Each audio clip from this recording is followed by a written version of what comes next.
Okay. What I found, I wasn't comfortable with using the word healing with what I do. First of all, I have no formal training in any kind of healing modality, whether that's a therapist or a doctor or whatever, whatever. Mm-hmm. So I didn't want that pressure of people coming to the shows and, number one, expecting a healing. Of course. And two, that if something did happen, I didn't want to be responsible for something coming up, whether it was positive or not. And so I really, after a couple of years, I took that, I had it on my van and my website. I took all of that off my van and off my website and kind of left it blank for a while. I kind of left it up to the source or the universe to direct me to what it was to be called. So that being said, I have hundreds of emails from people that have experienced a form of healing, whether that's they've been able to sleep better, they've had severe trauma or pain, whether through death or a physical ailment, and they felt relief from it instantly. Some of it over the course of the concert, it was uncomfortable, and they felt safe enough to be there to move and work through it. And at the end of the night, they felt great. And so for sure, I would definitely say it can happen, but I don't set myself up for that, and I don't invite that in. It's really up to the individual to come and experience that. And what I like most about what I do is that I feel that I've created a safe place for people to come. And if that's what they need to have happen, it can happen for sure. With your own personal experience since 2001, have you noticed a shift within yourself, maybe as a result of the music? Absolutely. Physically, spiritually, mentally, emotionally, every night something shifts, and sometimes it's very difficult to move through that and with it, because I'm playing every night, and if something comes up, I don't really have time to assimilate it, and then something else comes up, and I'm traveling and I'm driving, and what I guess the biggest thing for me is something that's been coming up lately is the integrity of what I do and the integrity of what I say this is, and I have to be held accountable for that, and that's not been easy, for various reasons, and my health as well, just trying to be as healthy as I can be while being immersed in this much energy all the time, and really finding some of the things that I have to do to survive mundane, like eating, and I do enjoy sleeping, and I love driving, so I don't find that mundane, but just the regular things of life, going to the grocery store, going out to eat, and can be very challenging at times after being immersed in such incredibly powerful and beautiful energy. So it shifts every night, and the more this grows, I guess the more I grow, because I'm definitely the one that's being open to allow it to come in, but with that comes the challenges of being in this body and this mind and this spirit. So amazing. Interesting. So 10 years ago you asked for your path. Do you have any sort of goals or 10-year plans, or if I see you in 10 years, where do you expect you'll be? In 10 years, so where would we be? 2020. I hope to make it past 2012, but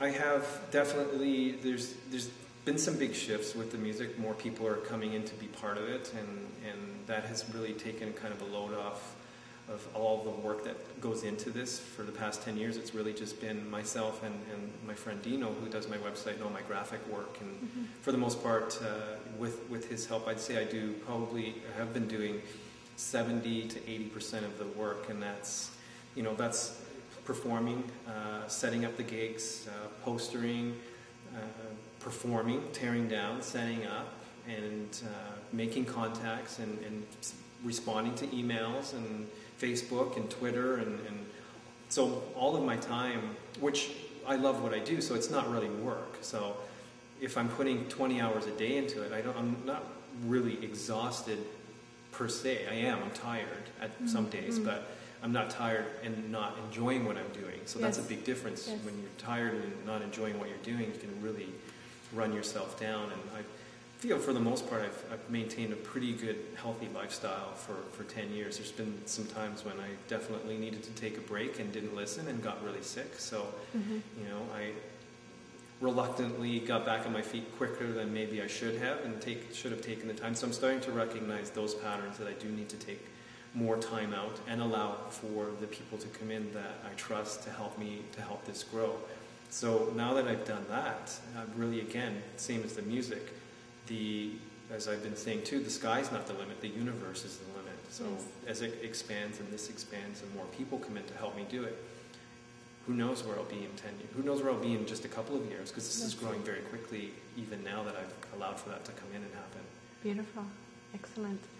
Now, will you tell me a little bit about the instruments you play? Okay. You can start with whatever you like, or whatever you're guided to share with everyone. Sure. Well, I guess the first instruments would be the first instruments that came to me, which was the crystal bowls, and made from pure quartz crystal. And as I mentioned, the first time I heard that bowl, it was like this incredible light came on. And now that I look back, I didn't realize it in that moment, but that was the sound that I was searching for, that I did, was listening for. And it was, I was in business mode then, so it wasn't, something happened that triggered that okay, there's something going on here. But it took a few years for me to realize that, wow, this is really what it was that I was looking for. And I thought it would be a guitar or a piano or who knows, I never imagined, didn't even know these instruments existed. So how could I have been looking for it? How do you look for something you don't know exists? So when it showed up, I was like, oh my God. So the bowls definitely are, for the most part, kind of the centerpiece of what I do, although the gongs have come in now, and I'd say it's a 50-50 split. So the bowls, pure quartz crystal, and they're made in China, and they're from crushed silica, and they're made in a centrifugal mold fired at a very high temperature. And so the bowls that I use range in size from, right now the way I'm performing is from 10 inches in diameter up to 18. But the bowls come in sizes ranging in 8 inches in diameter all the way up to 24 inches. So quite a difference. That gives you the range of octaves. And so size of the bowl determines the tone, and the thickness determines the note. So there's the difference in between why there's different various sizes of bowls. Now, you mentioned before a shop. Do you sell instruments, or do you sell any? I used to have a store in Hamilton back in I had it for 1 year. It was called Positive Vibrations, and that was something that I always wanted to do was have a store to sell things. Again, from my days of being Gypsy on the road, Gypsy days, I do like to sell things. Yes. And so that was short-lived for a year, and I was doing drum circles and then starting to do concerts and festivals. So something had to give, and it was the store, because it was the most time-consuming and the most expensive thing to keep. Yes. And so I ran my lease out and then started doing more and more concerts, and so that's how that happened. So, but I do sell the bowls. Okay. I do have a little bit of a shop at the shows where I perform and sell Tibetan bowls and crystal bowls and Crystal Journey T-shirts now, and things like that. So we'll put up a website, and you have CDs as well, is that right? I have 7 CDs, and that's been interesting too. I've sold in excess of probably close to 30,000 CDs now, independently, not through distribution. That's through my website and at the shows. So congratulations. Another mind-blowing, there's 30,000 potential people out there, maybe more if they lend the CDs out, that have people listening to my music around the world. So, and that's unbelievable. Like, even after 8 years, that when I still sell a CD, I'm in awe that somebody's buying my music. I'm more in awe that I've created a CD, that I've made it. How humble. Pretty cool. So 3 of the CDs have just the crystal bowls and some chakra chime and some wind chimes. And then when the gongs came in, the first CD was a nice mix of crystal bowls and gongs.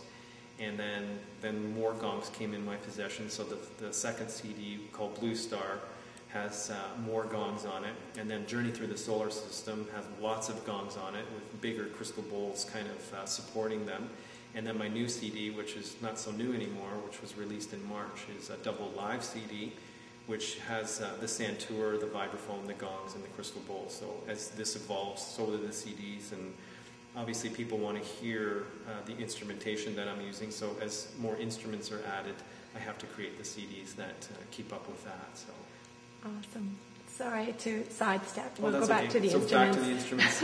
So over the course of, from about 2001 to 2003, I was just performing with the bowls, and Then I added one gong, and that was a Zildjian gong, and it really added a different element. So having the crystal and then having the metal was really kind of, a very etheric sound with the bowls, and then very shamanic grounding with the gong. Yes. And people liked that. So adding that addition, it was more people were attracted that would like, more grounding sound. And yes. Then I heard the Paiste gongs, and then that was it. Like, to hear these incredible instruments blew my mind. And it was out in the West Coast on Cortez Island after performing there. A gentleman who was a sound healer there had a couple of the gongs, and I heard them, and that was it. I couldn't believe. Same thing happened to me when I heard the bowl. When I heard the gongs, I'm like, again, this is the sound that I was looking for. And then to combine them, so over the course of the next few months, I acquired 4 gongs, and that wasn't enough. I needed more, and contacted the manufacturer and kind of asked them if I could, get a deal, and they were like, well, who are you? And I told them, and they said, well, that doesn't mean anything to us. And over the course of the next year, I acquired a couple more, and then out of the blue, I was contacted by the manufacturer, and little did I know, a couple months later, I had over 30 gongs. I had all of the planetary gongs, the symphonic gongs, and a couple of the sound creation gongs. And so it was another deciding moment in me starting to realize that something bigger here is going on than I anticipated, and that I was in control of. As long as I was open to this growing, then if I just got out of the way and let it happen, things will happen.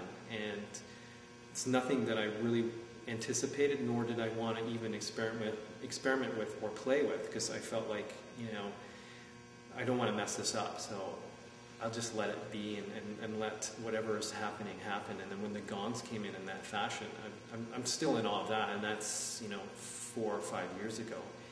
And I can't really reveal how that happened. How did you know my next question? Yeah, well, it's a bit of a secret, and nothing, life-threatening, or yes. If I told you that, you disappear or anything, but it was asked to keep in confidentiality, and I'll do that. But so now I have all of the gongs, and even when I got them, which ironically or synchronistically, they arrived on my birthday, all of them. All 30 on December 6th.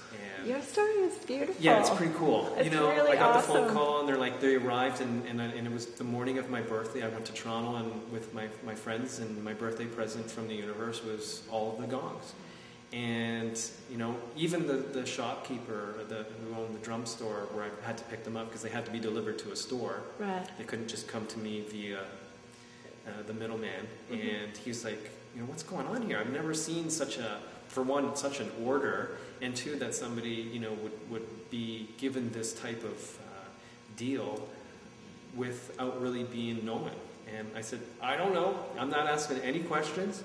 And so that was on my birthday, December 6th, they arrived. And I brought them home, and I'm unloading them, and I'm thinking to myself, why do I have so many gongs? Like, what am I going to do with all of these gongs? Can I play them all at once? Or, am I supposed to sell them? Or, And again, I just heard this voice say, don't worry about it. Just don't worry about it. And okay, so I unloaded them.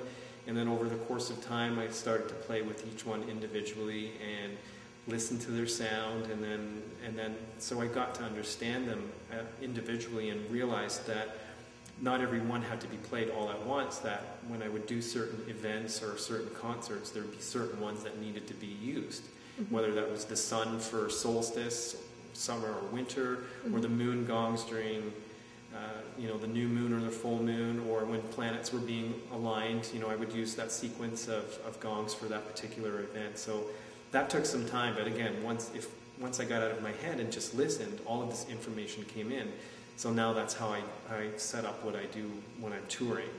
And so the gongs, phenomenal, mind-blowing instruments, and never the same sound that I hear from them night to night. They keep evolving too, depending on the acoustics of the room, depending on the people that are present, depending on what I'm feeling. Really? Whatever's being going on in our solar system with planets being aligned, they react to that. I can definitely say, as I'm sitting here, that that's how I feel they're interacting with everything that's going on in the universe. So that's what makes them as special as they are. So.